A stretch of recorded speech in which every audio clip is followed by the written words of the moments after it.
YouTube because of the disaster that was my last video. I've decided to create a script instead, so hopefully this means that there aren't going to be as many awkward pauses and won't have to use my awful video editing skills. So anyway, yeah, I'm going to talk about my JET interview today, and I'm going to compare it to my last year's experience. I had my interview with JET Monday on February the 2nd at the DC Embassy. Last year I had my interview a little bit later than that, later in February at the New York Consulate. So last year in 2013 they had extended the deadline for the online applications, which in turn pushed everything back a couple of weeks. This year they didn't extend the deadline, they kept to the original deadline. So I hope this means that notifications will be sent out a little bit earlier. Anyway, for the most part, my interview experiences were really similar. This is also encouraging because it means that from year to year, the interviews don't change much, and it also means that the interviews don't change as much from location to location. So I'm going to start with the similarities first. No matter what, there are always going to be 3 people who are going to be interviewing you. The genders or the gender ratio of the people who are going to be interviewing you may be different, but they'll always have the same roles. You'll have one person who's a former JET, one person who works with Claire, and one person who was a born Japanese citizen. In DC, I had a female former JET who had taught in Yokohama in the early 90s, an American female Claire employee who had been doing interviews for something like 19 years, and a Japanese male who's currently working at the embassy. In New York, I had a male former JET who taught in the early years of the program, a Japanese Claire member, and a male Japanese professor who taught the language at NYU. So you can see there's the combination was a bit different, but for the most part, you know, they serve the same purpose. They didn't ask me any scary questions or ask for a teaching demonstration or anything.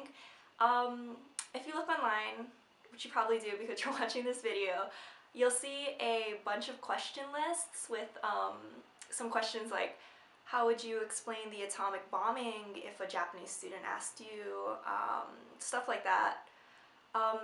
Actually, just recently I had spoken with a former JET who had interviewed in the DC location, and she said that they had asked her to talk about the similarities and differences between the American auto industry and the Japanese auto industry. She also told me that she heard of some people who were applying who were asked to sing songs during their interview. Thankfully, I didn't have either of these experiences, and to be honest, I'm not really sure how many people do, because everyone that I've spoken with said that their interviews went fairly easily and they didn't have to do anything like that. As for the differences, the interviewers this year didn't ask about my application or personal statement at all. Last year, as soon as I came in, the first thing that they had asked me was about something that I had said in my personal statement. Granted, they had misinterpreted it and I had to clarify myself, but the entire line of questioning was about myself and my personal statement.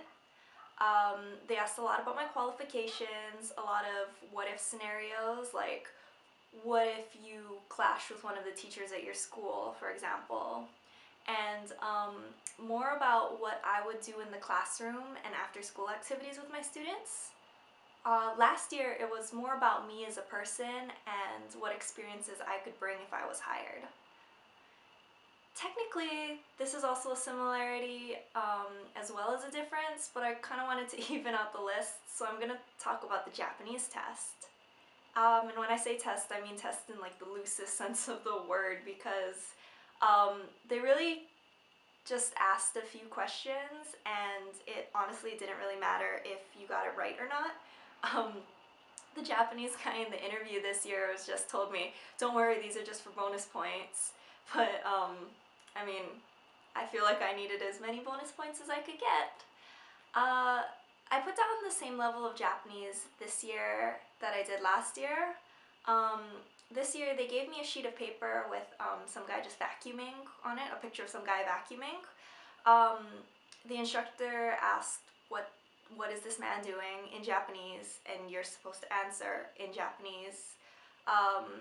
Then he asked me again in Japanese, when you're going somewhere, would you rather travel with a friend or by yourself?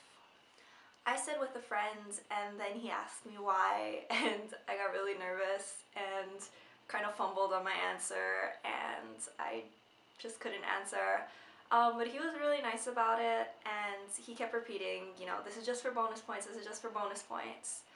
My friend who had interviewed in DC last year and she got the position, they told her that all she had to do was read a passage out of a book. For me last year, they didn't give me a paper. Instead, the Japanese professor just asked me questions about my university, what I liked about it, what are some differences between where I grew up. It's honestly a really painless process. I don't know if this counts or not, but this year they also let us pick our preferred time and date for the interview.